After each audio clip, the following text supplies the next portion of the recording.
Di sebuah kampung kecil, di pinggiran Kabupaten Kendal, ada deretan rumah-rumah tua yang rapat satu sama lain, dipisahkan hanya oleh pagar bambu dan kebun sempit.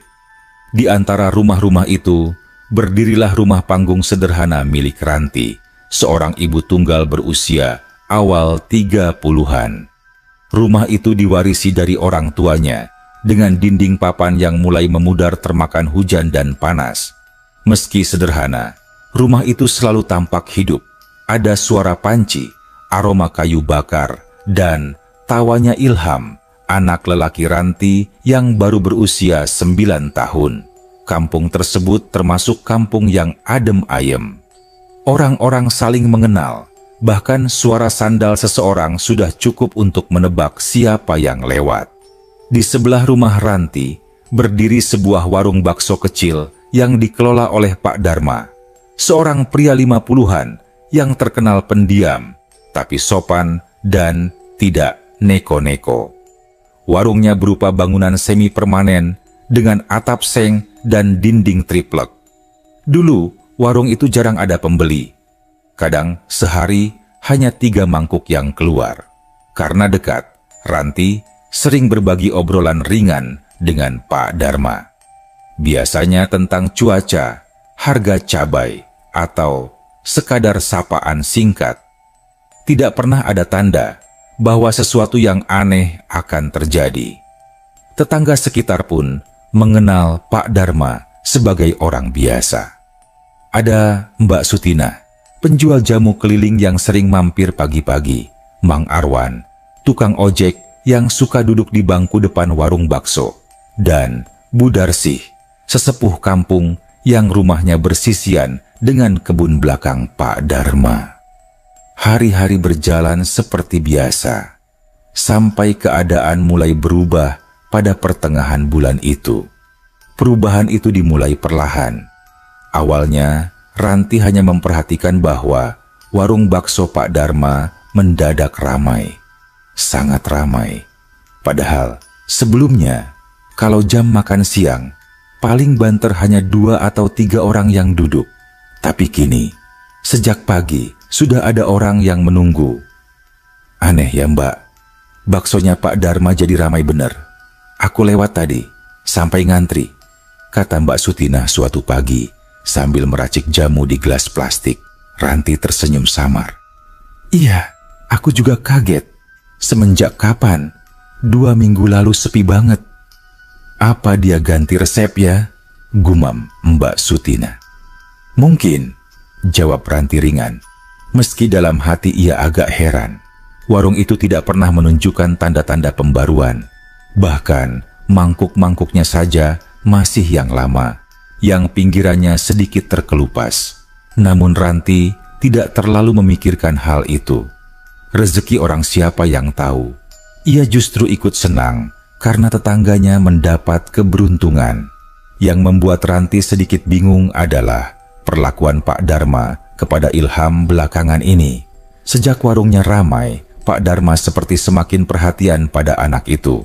Setiap kali Ilham melintas di depan warung, setelah pulang sekolah, Pak Darma akan memanggil dengan senyum lebar. Sini nak. Mampir dulu bapak bikinin bakso, gratis kok. Ranti awalnya menganggap itu hanya bentuk kedekatan tetangga. Tapi, lama-lama frekuensinya meningkat. Hampir setiap hari Ilham pulang sambil membawa mangkuk plastik berisi bakso, terkadang 2 kali sehari. Bahkan ketika Ranti sudah menolak, Pak Darma tetap bersikeras. Sudah, ambil saja Mbak Ranti. Anak laki-laki harus makan banyak, biar kuat. Ranti cuma bisa tersenyum sopan. Tidak enak menolak terlalu tegas. Tetangga lain juga menyadari hal itu, meski mereka menganggapnya hal biasa. Mang Arwan pernah berseloroh. Ilham itu cucunya Pak Darma kali, kok disayang banget begitu. Tapi Ranti tahu, itu hanya lelucon. Meski begitu, ada satu hal yang diam-diam membuat Ranti resah. Entah kenapa, sejak warung Pak Darma ramai, suasana malam di sekitar rumahnya terasa berbeda. Tidak langsung menakutkan, Tapi, seperti ada yang berubah secara halus. Ilham mulai sering mengeluh bahwa ia sulit tidur. Telinganya seperti mendengar suara-suara aneh. Seperti ada yang memanggil namanya dari arah kebun belakang, tempat ranting-ranting mangga kering sering bergesekan tertiup angin. Ada yang manggil Ilham, "Bu," katanya suatu malam sambil menggenggam bantal. Siapa? Gak tahu, tapi suaranya pelan, kayak orang tua. Ranti mencoba menenangkan anaknya dengan logika sederhana.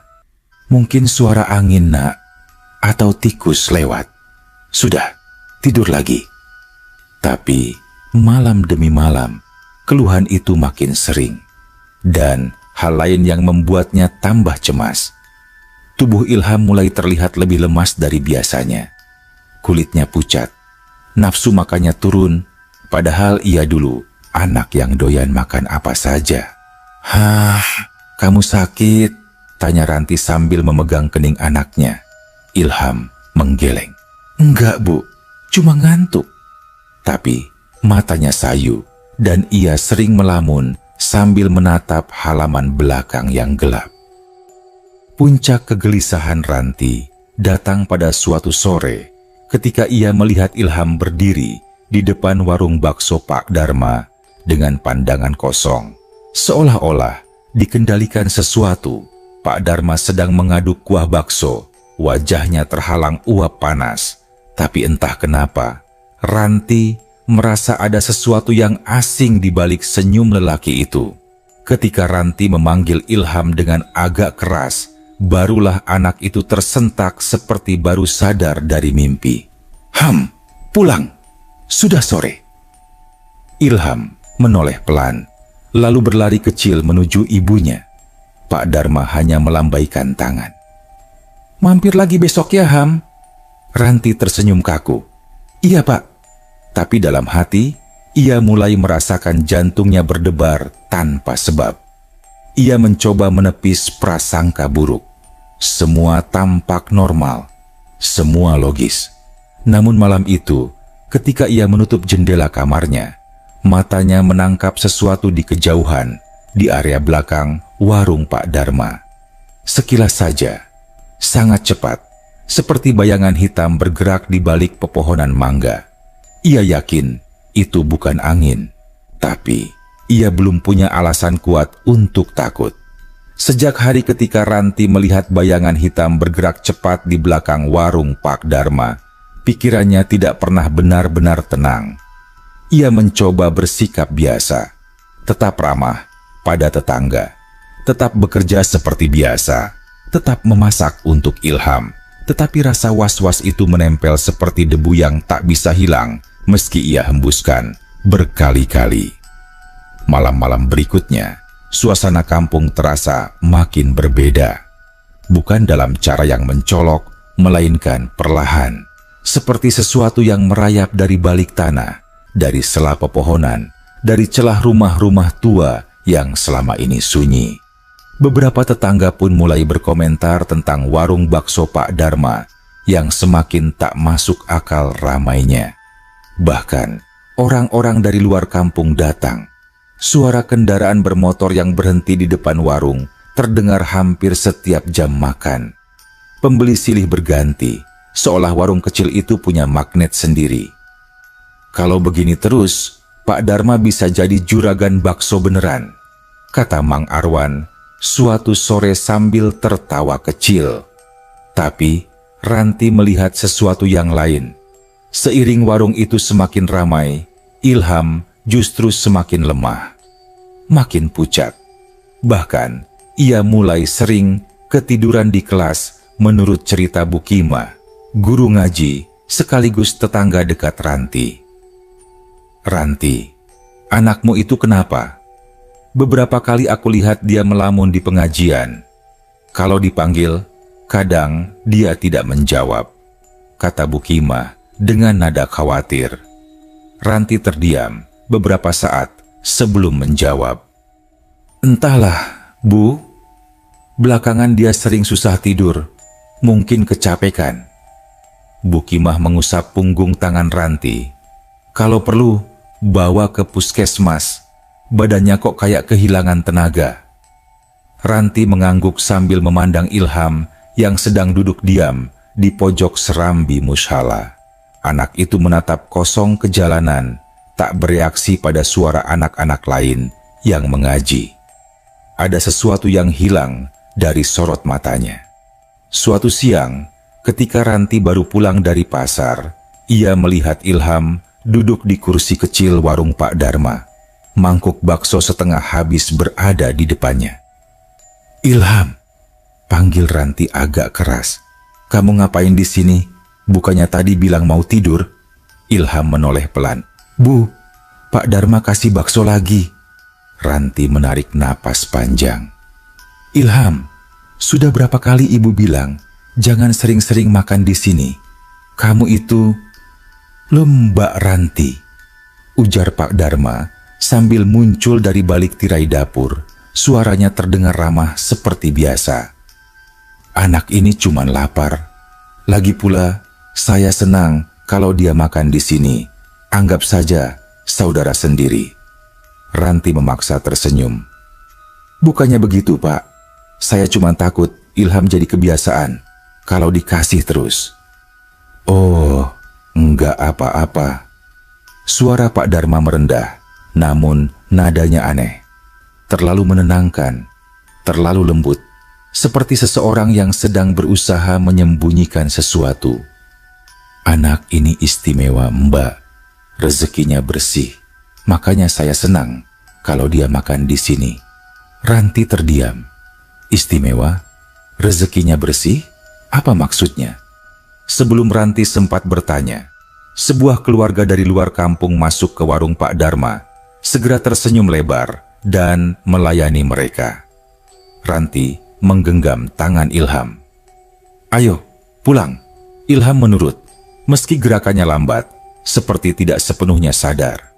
Ketika mereka berjalan pulang, Ranti melirik ke arah dapur warung. Sekilas, hanya sekilas, ia menangkap sesuatu yang membuat darahnya dingin. Tirai dapur bergoyang perlahan meski tidak ada angin.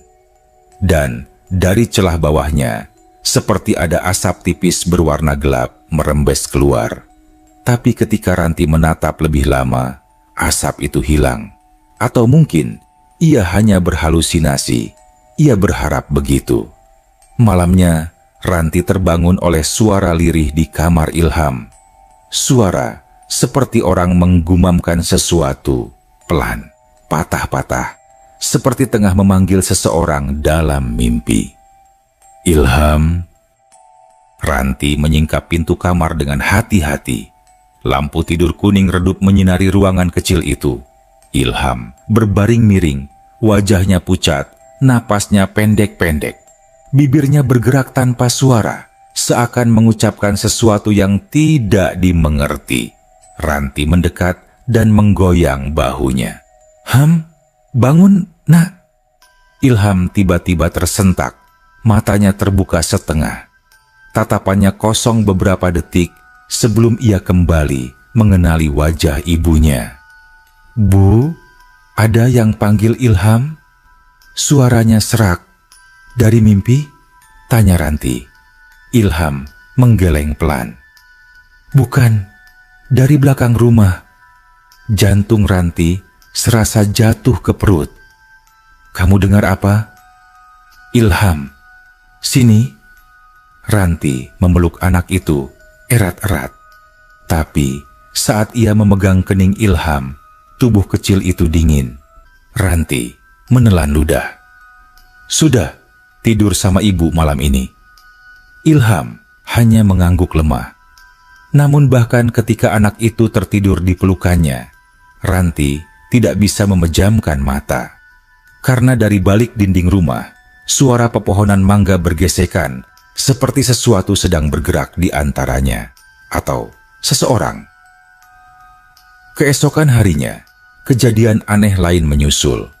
Pagi-pagi, saat Ranti sedang menyapu halaman depan, Budarsih, sesepuh kampung yang rumahnya bersisian dengan kebun belakang Pak Darma, datang menghampiri sambil membawa rantang kosong. "Ranti," suara Budarsih lirih, seperti ragu ingin bertanya. "Semalam kamu lihat sesuatu di belakang rumah?" Ranti menoleh cepat. "Maksudnya, sesuatu apa, Bu?" "Entahlah." Budarsih mengusap lengan tuanya. "Sejak 2 minggu ini aku sering dengar suara langkah di kebun, malam-malam, kayak orang mondar-mandir. Tapi waktu kulihat, nggak ada siapa-siapa." Napas Ranti menahan di tenggorokan. "Terus tadi malam," lanjut Budarsih, "aku lihat kayak ada asap dari dapur belakang Pak Dharma. Tapi baunya, kok bukan bau masakan, lebih kayak bau daging basi." Ranti memegang sapu lebih erat. Bau daging basi. Asap. Langkah-langkah malam hari. Pelan-pelan, semuanya mulai membentuk pola yang tidak ingin ia percayai. "Apa kamu pernah mencium bau aneh juga?" tanya Budarsih. Ranti menggeleng cepat. "Berbohong." "Belum, Bu.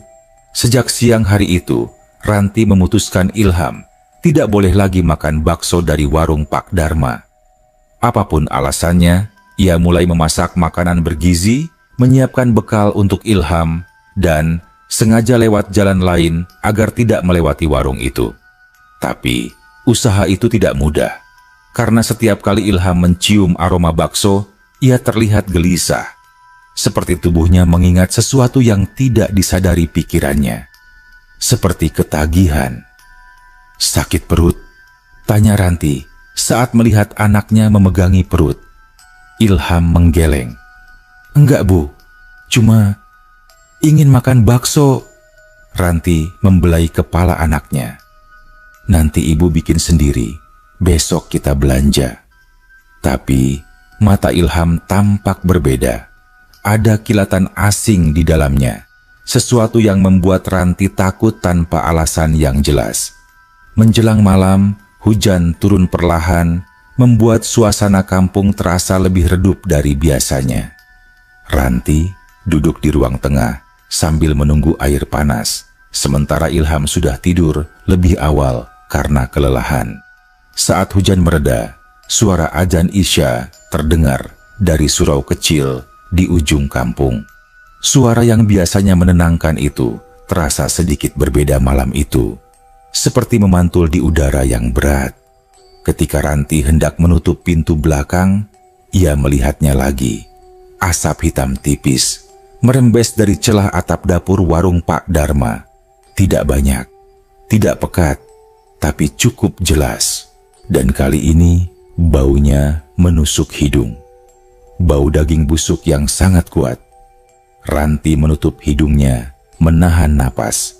Asap itu bergerak pelan, naik seperti sapuan kuas gelap yang melata di udara, lalu hilang ditelan gelapnya malam.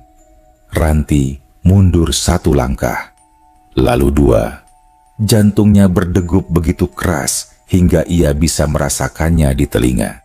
Ia tahu ada sesuatu yang tidak beres, sangat tidak beres.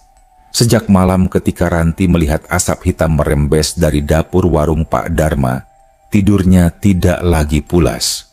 Setiap kali memejamkan mata, ia gelisah, berpindah posisi, terbangun berkali-kali, lalu menatap langit-langit dengan pikiran yang berkecamuk. Ilham pun tidak lebih baik. Anak itu tidur tidak tenang, sering mengigau lirih, kadang memanggil ibunya seolah sedang tersesat di dalam mimpi. Sampai suatu malam, ketika semua kegelisahan itu mencapai puncaknya, malam itu angin berhenti total. Tidak ada suara daun mangga bergesekan, tidak ada suara jangkrik. Kampung sunyi seperti ditutup selimut tebal yang mencekik suara. Ranti yang baru saja terlelap mendadak merasakan sesuatu yang aneh. Suasana seperti mengambang, hening tetapi berat. Ia bermimpi, tapi tidak seperti mimpi biasa. Mimpi ini terasa terlalu jelas, seperti ia benar-benar berada di sana.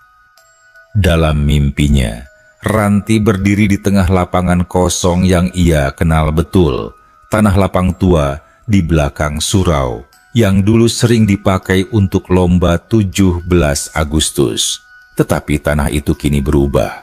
Rumputnya hitam, seperti terbakar. Kabut tipis mengambang di permukaan tanah, bergerak pelan, seakan bernyawa. Di tengah lapangan itu, berdiri seorang lelaki berjubah putih. Wajahnya tidak sepenuhnya terlihat, seperti disembunyikan cahaya. Tapi suaranya terdengar teduh dan berat, seolah berasal dari tempat yang jauh lebih dalam daripada ruang biasa. Ranti. Suara itu memanggilnya pelan, namun bergema, seperti ada di segala arah sekaligus. Ranti menelan ludah, bibirnya bergetar. Siapa? Lelaki berjubah putih itu melangkah mendekat. Setiap langkahnya mengeluarkan cahaya lembut yang mendorong kabut menjauh. Cahaya itu tidak menyilaukan, justru menenangkan, seperti mengisi udara dengan keteduhan yang tak pernah dirasakan Ranti sebelumnya. "Aku penjaga tanah ini," ujarnya perlahan. "Tanah yang sudah ada jauh sebelum kampung kalian berdiri."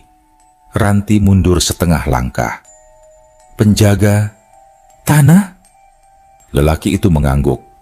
"Kalian menyebutku jin muslim, pengabdi yang diamanahkan untuk menjaga batas antara yang terang dan yang gelap." Kata-kata itu membuat tubuh Ranti merinding. Ia ingin bangun, ingin terlepas dari mimpi yang terlalu nyata ini. Tapi kakinya tidak bisa bergerak. Lelaki itu kembali berbicara. Suaranya berubah lebih dalam. "Aku datang karena ada yang melanggar batas." Ranti menatapnya dengan napas memburu. "Melanggar batas? Siapa? Apa?" Lelaki itu mengangkat tangan, menghentikannya. Warung bakso itu. Ia memandang sesuatu jauh di belakang Ranti, meski tidak ada apa-apa di sana. Bukan lagi warung biasa. Ranti merasakan tubuhnya melemah, seperti seluruh rasa takut yang ia pendam berbulan-bulan meledak sekaligus ke permukaan. Ia memaksakan diri bertanya, "Apa maksudnya, Pak Dharma?" Lelaki berjubah putih itu terdiam sejenak. Lalu ia menghela napas panjang, napas yang mengandung duka, penyesalan, dan peringatan. Dharma telah melakukan perjanjian, sebuah ikatan pesugihan. Ia diberi syarat. Tatapannya menajam. Dan bayaran itu harus ia penuhi. Ranti merasa lututnya goyah. Bayaran. Tumbal. Lelaki itu mengangguk lambat. Tumbalnya bukan sembarang orang. Harus seseorang yang sering bersinggungan, yang sudah tersentuh, dan yang energinya cocok dengan makhluk yang mengikat perjanjian itu. Ranti menahan napas, jantungnya berdegup sampai telinganya berdenging. Lelaki berjubah itu menatapnya lekat, dan dengan suara yang terdengar seperti menggoreskan kebenaran ke dalam jiwanya, ia berkata, "Anakmu, Ranti. Ilham adalah nama yang dipilih." Dunia di sekitar Ranti serasa runtuh. Tidak mungkin. Ilham itu, dia cuma anak kecil. Air matanya keluar tanpa bisa ditahan. "Justru karena ia masih kecil," jawab lelaki itu lembut. Energinya murni. Sentuhan gaib dari makanan itu membuatnya semakin terikat, semakin lemah, semakin mudah ditarik. Ranti terisak. "Apa yang harus saya lakukan? Tolong." Lelaki itu mendekatkan dirinya. "Aku tidak boleh terlalu jauh mencampuri urusan manusia, tapi aku bisa memberi tanda." "Tanda?" Ranti menggigit bibirnya yang bergetar. "Jika kau melihat asap hitam di sekitar rumah Dharma pada tengah malam," ujarnya, "itu artinya makhluk pesugihan itu sedang menagih, dan saat itu penjemputan sudah dekat." Ranti membeku. Jaga anakmu. Jangan biarkan ia keluar rumah saat tengah malam. Jangan biarkan ia mendekati warung itu lagi." Ia hendak bertanya lebih banyak, tapi lelaki itu tiba-tiba menatap langit gelap yang bergemuruh di atas mereka. "Aku harus pergi." Makhluk itu mulai bergerak. Cahaya di tubuhnya meredup, perlahan berubah menjadi siluet. Sebelum menghilang sepenuhnya, ia meninggalkan satu kalimat yang membuat nyali Ranti seolah dicengkram tangan es. "Jika saatnya tiba, panggil aku, dan aku akan datang sebagai penolong." Ranti terbangun dengan napas terengah-engah. Seluruh tubuhnya basah oleh keringat dingin. Jantungnya berdegup begitu kencang sampai ia merasa sesak. Ia memandang jendela. Subuh masih lama. Rumah gelap. Tapi udara rasanya berat. Seperti mimpi itu belum sepenuhnya hilang. Ia melihat ke dinding. Jam menunjukkan pukul 3. Saat itulah bau busuk menyeruak samar dari arah belakang rumah. Bau daging basi. Bau yang sama seperti malam-malam sebelumnya. Namun kali ini baunya lebih kuat, lebih pekat. Ranti mendekati jendela perlahan, langkahnya gemetar. Ia mengintip dari celah tirai, dan di sanalah ia melihatnya. Asap hitam tipis melingkari atap dapur warung Pak Dharma. Bergerak pelan seperti tangan-tangan kecil yang merayap mencari sesuatu. Cahaya bulan yang lemah tidak mampu menembusnya. Asap itu tampak menebal, memanjang, lalu menggumpal seperti sesuatu sedang mencoba mengambil bentuk. Ranti mundur sambil menutup mulut menahan jeritan. Tanda itu sudah muncul. Tanda yang disebutkan lelaki berjubah putih itu. Sejak malam itu, Ranti hidup dalam ketakutan yang tak pernah ia bayangkan sebelumnya. Setiap detik, setiap suara ranting patah, setiap hembusan angin dari kebun belakang, membuatnya melompat dan menarik Ilham lebih dekat ke pelukannya. Ia melarang anaknya keluar rumah jika matahari mulai turun. Ia memasang gorden 2 lapis. Ia menutup semua jendela begitu azan maghrib berkumandang. Ilham sendiri makin sering melamun. Kadang ia menatap jendela seperti mendengar seseorang memanggilnya. "Ilham, sini." Suara itu begitu jelas di telinga Ranti, seakan udara kampung telah menjadi saluran bagi sesuatu yang kelaparan. Tetangga mulai heran melihat perubahan Ranti. Bukimah sampai bertanya, "Kamu kenapa, Nduk? Kok seperti ketakutan sendiri?" Ranti hanya tersenyum kaku. "Enggak apa-apa, Bu." Ia tidak mungkin menjelaskan. Siapa yang akan percaya? Namun ketenangan palsu itu tidak bertahan lama. Sore berikutnya, saat Ranti sedang memasak, ia mendengar suara langkah cepat Ilham di kamar. Ia bergegas masuk dan menemukan anak itu berdiri di depan jendela. Tangannya sudah memegang kunci pintu. "Ham, kamu mau kemana?" Ilham menoleh pelan, tatapannya kosong. Dipanggil, "Bu." Ranti mendekat cepat, memegang pundaknya. Siapa yang manggil? Ilham mengangkat tangan kecilnya dan menunjuk ke arah warung bakso. "Dari sana," katanya. Ilham harus datang. Seluruh tubuh Ranti mendadak dingin. Ia memeluk anak itu erat-erat, berulang kali mengucap istighfar, berdoa supaya malam itu cepat berlalu, karena ia tahu pergerakan makhluk itu semakin dekat, semakin berani, semakin terang-terangan. Hari-hari setelah mimpi itu berjalan seperti tarikan napas yang sulit, panjang, berat, dan penuh kecemasan. Ranti terus menghitung waktu, memperhatikan setiap perubahan pada Ilham, setiap suara dari belakang rumah, setiap detik yang berjalan menuju tengah malam. Ia tidak berani bercerita pada siapapun. Tidak pada Bukimah, tidak pada Mang Arwan, apalagi pada Pak Dharma. Bagaimana ia menjelaskan bahwa jin muslim muncul dalam mimpinya memberi peringatan tentang pesugihan? Orang-orang pasti menganggapnya diganggu pikiran. Namun, meskipun ia menyimpan semua ketakutan itu sendiri, kampung mulai menunjukkan tanda-tanda bahwa ada sesuatu yang tidak normal. Suatu malam, kampung tiba-tiba riuh oleh suara teriakan dari rumah Bu Darsi. Ranti yang sedang menggumamkan ayat-ayat pendek sambil memeluk Ilham langsung terlonjak. "Ranti, Ranti, buka pintunya, Nduk." Itu suara Bu Darsi, panik dan serak. Ranti buru-buru membuka pintu.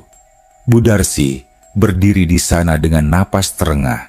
Rambutnya berantakan, seperti habis berlari dari sesuatu yang mengerikan. "Bu, ada apa? Kenapa?" "Nduk, aku lihat sesuatu di kebun belakang itu." Bu Darsi memegang lengan Ranti keras-keras, hampir mencakar kulitnya. "Ada bayangan besar, hitam, tinggi, matanya merah." Ranti membeku. Sesuatu di dalam dirinya langsung berdesir. Makhluk itu mulai menampakkan diri kepada orang lain. "Terus Bu Darsi lari ke sini?" tanya Ranti pelan. "Iya, aku takut kalau dia masuk ke rumahku." Suara langkahnya berat sekali. Seperti kaki binatang tapi berdiri seperti manusia. Ranti merinding dari kepala sampai ujung kaki. Asap hitam, suara yang memanggil Ilham, mimpi tentang jin penjaga. Semua itu ternyata bukan halusinasi atau ketakutannya sendiri. Ada sesuatu yang nyata, yang berkeliaran, yang sedang menagih. Ranti mengajak Bu Darsi masuk. Mereka mengunci pintu berulang kali, menutup jendela, menyalakan lampu depan, bahkan menyalakan TV sebagai pengalih suara. Meski keduanya tidak benar-benar memperhatikan apa yang tertayang di layar. Ilham berdiri dekat Ranti, wajahnya semakin pucat. "Bu," tadi Ilham dengar juga suaranya di belakang rumah.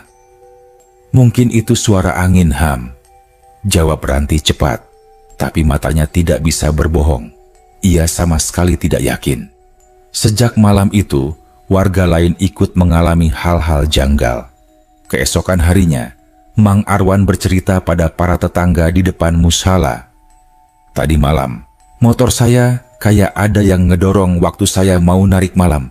Pas saya nengok, sumpah demi Allah, saya lihat bayangan gede, tapi begitu saya deketin malah ngilang." Beberapa tetangga merinding. Ada yang beristighfar keras-keras, ada yang saling menatap takut. Lalu Bukimah menambahkan, "Aku juga dengar suara aneh dari arah warung Pak Dharma. Kayak suara mangkuk pecah. Tapi pas aku intip dari pintu, warungnya gelap. Gak ada orang." Mata Ranti membesar. Suara mangkuk pecah. Bisikan. Warung gelap. Itu tanda-tanda yang jin penjaga sebutkan. Tanda bahwa makhluk pesugihan sedang bergerak. Sorenya, Ranti sengaja melarang Ilham keluar kamar. Ia memasang sajadah kecil di dekat pintu, membaca Al-Fatihah berkali-kali. Setiap kali Ilham terdengar gelisah di balik pintu, Ranti menahan napas sambil memperhatikan apakah ada suara dari luar atau dari arah warung. Tapi malam itu terasa aneh, sunyi, tidak ada suara jangkrik, tidak ada suara motor lewat, tidak ada suara warga yang biasanya ngobrol di pos ronda. Sunyi yang tidak normal.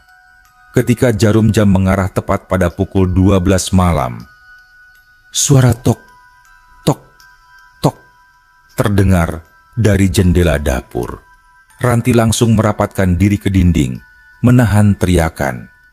Ia menggenggam gagang pisau dapur yang tadi digunakan untuk memotong sayur. Tok, tok, tok. Ketukannya pelan, tapi ritmenya stabil, seperti seseorang memanggil.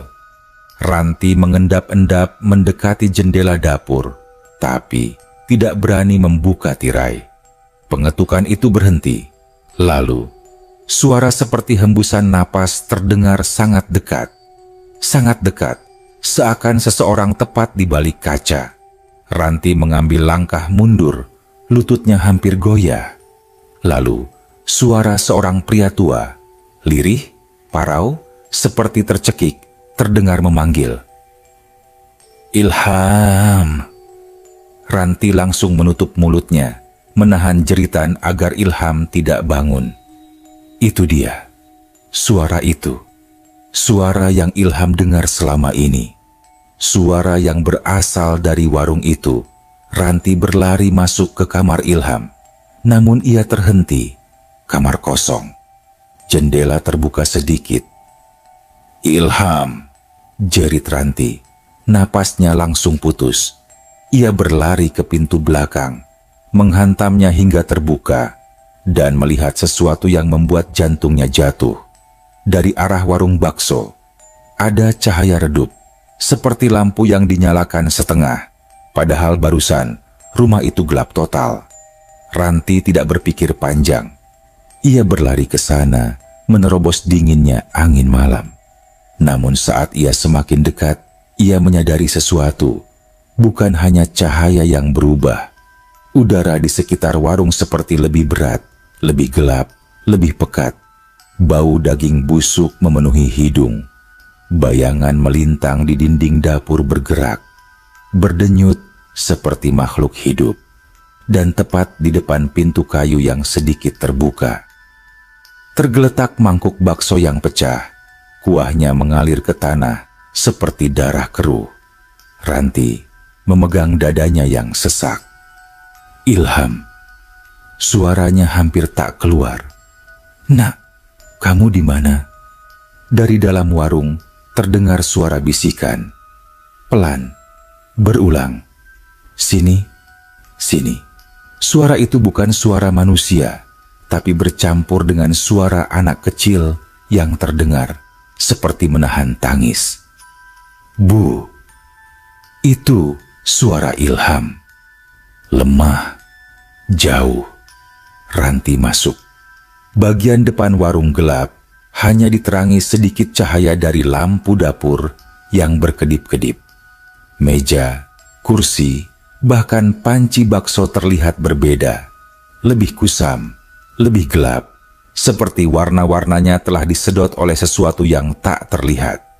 Setiap langkah membuat lantai triplek berderit. Ranti mendengar lagi suara itu. Sini.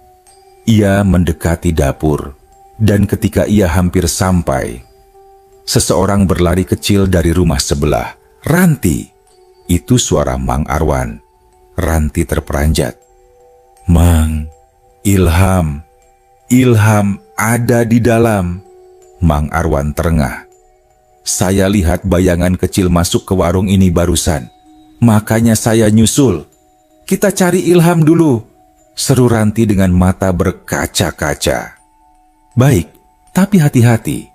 Ada yang aneh dari warung ini. Keduanya mendekati tirai dapur yang bergoyang sendiri meski tidak ada angin. Sebelum mereka menyingkap tirai itu, lantai bergetar pelan. Cahaya lampu dapur berubah menjadi merah redup. Dan dari balik tirai, terdengar suara napas berat. Berat seperti binatang besar sedang berjongkok menahan diri. Ranti menatap Mang Arwan dengan wajah pucat. Mang Arwan menelan ludah. Astagfirullah, kita harus siap-siap. Ranti menguatkan diri. Ilham di dalam. Ia mengangkat tirai itu, dan keduanya terperanjat. Sosok gelap membungkuk di sudut dapur. Siluetnya besar. Bahunya menonjol seperti tulang yang patah. Rambutnya panjang dan kusut, dan kedua matanya menyala merah dalam kegelapan. Di sampingnya, Ilham terduduk lemas, seakan ditarik sesuatu dari tubuhnya. Sosok itu mendongak perlahan. Mulutnya tidak berbentuk seperti mulut manusia. Dan ketika ia menggeram lirih, wajah Pak Dharma tampak pingsan di sudut dapur. Tubuhnya tergeletak, wajahnya pucat seperti sudah berminggu-minggu tidak minum air. "Ya Allah," bisik Mang Arwan. Namun sebelum Ranti sempat berteriak, udara bergetar. Cahaya putih muncul di antara mereka, membentuk bayangan seseorang. Seseorang yang sudah Ranti lihat sebelumnya. Lelaki berjubah putih. Namun kali ini, ia datang dengan wujud yang berbeda. Seperti seorang kiai tua yang memegang tongkat bercahaya. "Ranti," suaranya berat. Waktunya telah tiba. Dan saat cahaya putih itu menghantam sosok gelap, pertempuran gaib pun dimulai. Suara benturan pertama terdengar keras, seperti dua batu besar saling dihantam. Cahaya putih dari tongkat lelaki berjubah, yang malam itu tampak seperti seorang kiai tua, menerjang sosok hitam besar di sudut dapur. Tirai dapur berkibar, mangkuk-mangkuk bergetar, dan seluruh warung seolah goyah menahan getaran itu. Makhluk itu terpental, menabrak rak bumbu hingga rempah dan bawang berhamburan. Bau busuk yang sejak tadi samar kini menyeruak lebih kuat, namun makhluk itu tidak roboh. Ia bangkit pelan, menggeram panjang hingga membuat bulu kuduk berdiri. Wujudnya semakin jelas, tubuh besar membungkuk, tangan panjang seperti cabang pohon mati, kulit hitam retak-retak, dan mata merah pekat yang tidak berkedip. Ranti memeluk Ilham erat.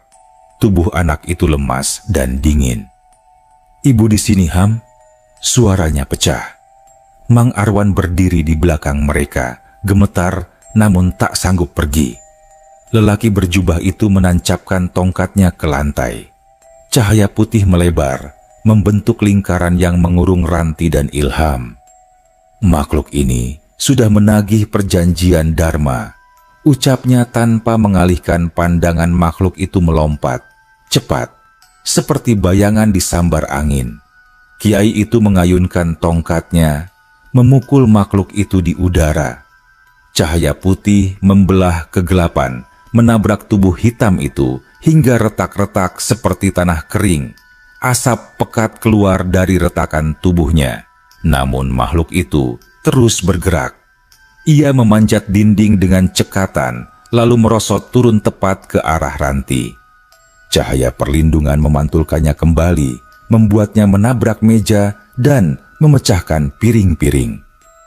Tawa serak terdengar dari mulutnya, tawa yang membuat perut mual. "Aku harus memutuskan ikatan itu sekarang," ujar lelaki berjubah. Ia menaruh tangannya di kepala Ilham, dan cahaya hangat menyelimuti tubuh anak itu. Santapan gaib sudah masuk, tapi belum menyatu. Makhluk itu menatap Pak Dharma yang pingsan di sudut dapur. Ia menjerit keras, seakan menuntut bayaran yang dijanjikan. Suara itu membuat dinding dapur bergetar. "Dia tak bisa lagi membayar," bisik lelaki berjubah itu. Makhluk itu mengamuk. Ia menerjang lingkaran pelindung dengan kekuatan penuh hingga cahaya hampir pecah. Lalu ia memanjat langit-langit dan menjatuhkan dirinya tepat ke arah Ranti. "Awas!" teriak Mang Arwan. Sekelepat, tongkat lelaki berjubah menghantam udara. Dua kekuatan bertabrakan, membentuk kilatan cahaya kecil. Makhluk itu terpental dan menabrak panci bakso besar hingga tutupnya terbuka. Bau bangkai yang sangat menyengat langsung memenuhi ruangan. "Dharma, kau telah menyuapinya terlalu banyak," gumam lelaki berjubah itu. Makhluk itu menggelepar, tubuhnya mengeluarkan asap hitam pekat. Kiai itu menghentakkan tongkat ke lantai. Cahaya putih menyala terang, menerangi seluruh dapur yang gelap. Makhluk itu menjerit dan berusaha kabur ke sudut ruangan, namun cahaya mengejarnya, lelaki berjubah itu mengangkat tangannya tinggi-tinggi. Bismillahirrahmanirrahim. Perjanjian ini kuputuskan. Cahaya putih berputar seperti pusaran, menghantam makhluk itu dari segala arah. Tubuh hitam itu retak, pecah, lalu berubah menjadi serpihan asap yang terhisap ke dalam celah kecil tak terlihat dan lenyap seketika. Warung itu langsung sunyi. Cahaya memudar perlahan. Ilham membuka mata pelan. Napasnya kembali hangat. "Bu!" Suaranya lirih. Ranti menangis memeluknya. "Kau kuat, Nak. Kau kuat." Lelaki berjubah itu tersenyum tipis. Jiwanya kembali. Mang Arwan sujud syukur, masih menggigil karena apa yang ia saksikan. Ketika ditanya tentang Pak Dharma, lelaki itu berkata, lirih ia masih hidup, tapi kekuatan gelap yang ia pinjam telah ditarik kembali. Kini ia harus menanggung sendiri akibatnya. Cahaya di tubuh lelaki itu semakin memudar. Sebelum menghilang, ia menatap Ranti dan berkata, "Jangan biarkan anakmu mendekati tempat ini lagi. Kegelapan sudah tercerai, tapi bekasnya akan tinggal sampai waktu menghapus." Ranti mengangguk, menahan tangis. "Aku, apakah akan melihatmu lagi?" bisiknya. "Jika batas terbuka dan kau memanggilku, aku akan datang." Lelaki itu hilang bersama hembusan angin halus. Ranti memeluk Ilham erat, lebih erat dari sebelumnya. Mang Arwan berdiri terpaku, masih sulit mempercayai apa yang ia lihat. Dan di sudut ruangan itu, Pak Dharma terbaring pucat, tubuhnya gemetar kecil. Di luar, langit mulai terang. Untuk pertama kalinya dalam berminggu-minggu, suara yang memanggil Ilham benar-benar hilang. Subuh datang lebih cepat dari biasanya, atau mungkin hanya terasa begitu karena semalaman dunia Ranti seakan dibelah menjadi dua. Sebelum dan sesudah malam itu, saat azan pertama berkumandang, hawa dingin menyelimuti kampung, membawa aroma tanah basah dan embun yang biasanya menenangkan, namun kini terasa seperti penanda bahwa semua yang terjadi barusan tidak bisa dihapus tetapi telah selesai. Ranti masih duduk di lantai dapur warung yang porak-poranda, memeluk Ilham yang tertidur sambil menggenggam tangan ibunya erat sekali, seakan takut jika ia melepaskannya, kegelapan itu akan kembali menjemput. Mang Arwan duduk tak jauh, bersandar pada dinding dengan wajah pucat dan mata sembab karena banyak menangis. Ia orang dewasa, lelaki yang dikenal berani di kampung, tapi malam tadi ia menangis seperti anak kecil. Saat cahaya pagi merayap masuk dari celah pintu warung yang patah, sambil membawa semilir angin lembut, Ranti menyadari sesuatu. Semuanya sudah berbeda. Warung bakso itu tidak lagi memiliki aura hangat yang dulu. Tidak lagi ada suara kuah mendidih, tidak lagi ada aroma bawang putih, tidak lagi ada pembeli berdatangan. Yang tersisa hanya sunyi dan sisa-sisa gelap yang kini sudah tidak berdaya.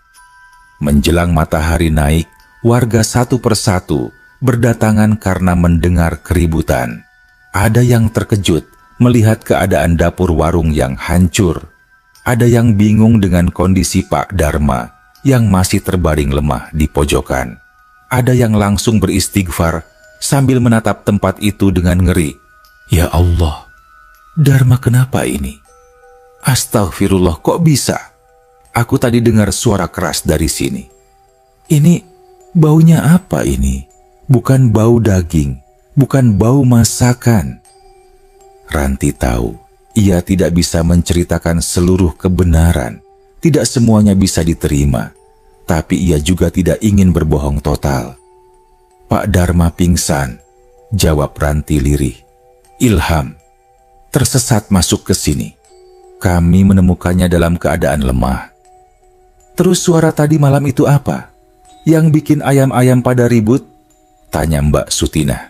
Ranti menggeleng lembut, matanya masih sembab. Entahlah Mbak, mungkin karena panci jatuh-jatuh itu, mungkin karena Pak Darma oleng.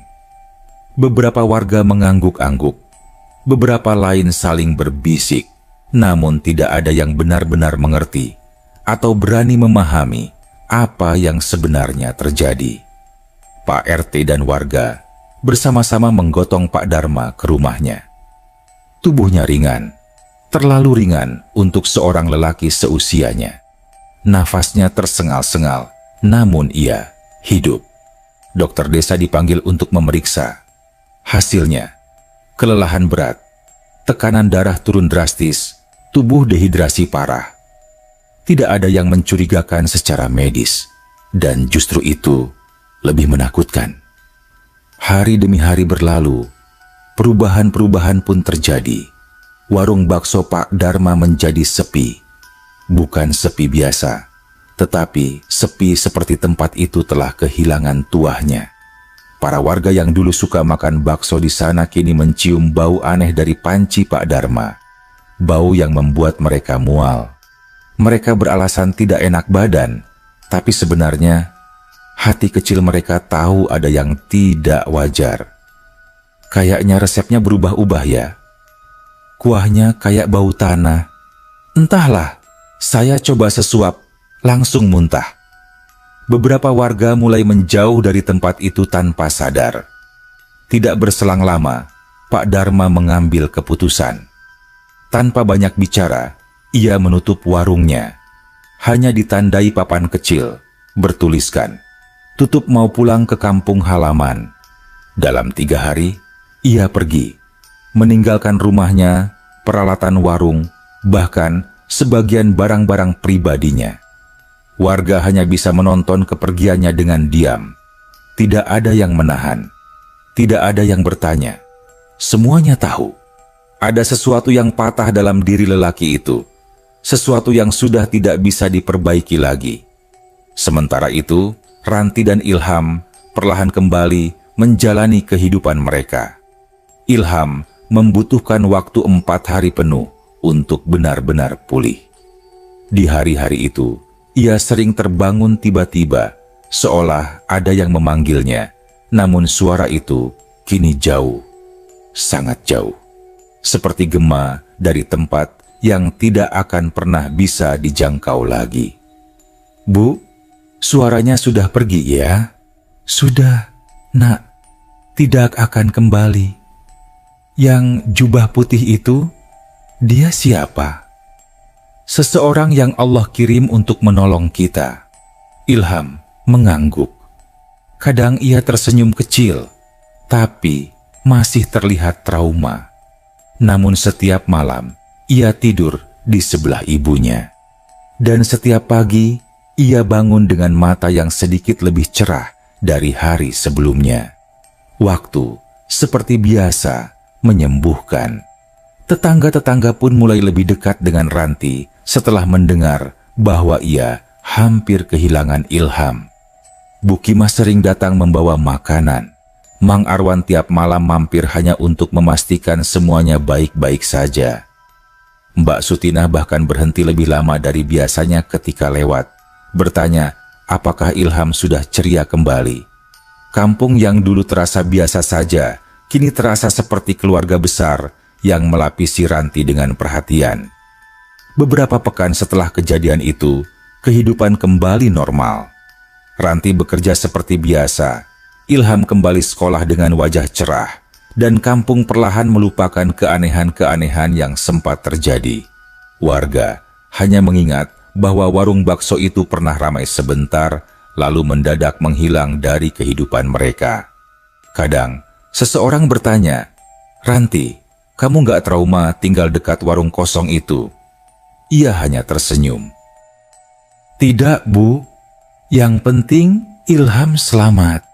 Dan itu memang jawaban sebenarnya. Karena malam itu, ia belajar sesuatu yang tidak akan pernah hilang dari ingatannya. Ada batas yang tidak boleh disentuh manusia. Ada kekuatan yang tidak bisa dibayar dengan uang atau keberuntungan. Dan ada penjaga, sosok yang tidak terlihat, yang sesekali turun tangan ketika kegelapan mulai melampaui batasnya. Ranti tidak tahu apakah ia akan bertemu lagi dengan lelaki berjubah putih itu. Tetapi ia tahu satu hal, Ilham adalah anak yang diselamatkan. Bukan kebetulan, bukan keberuntungan semata.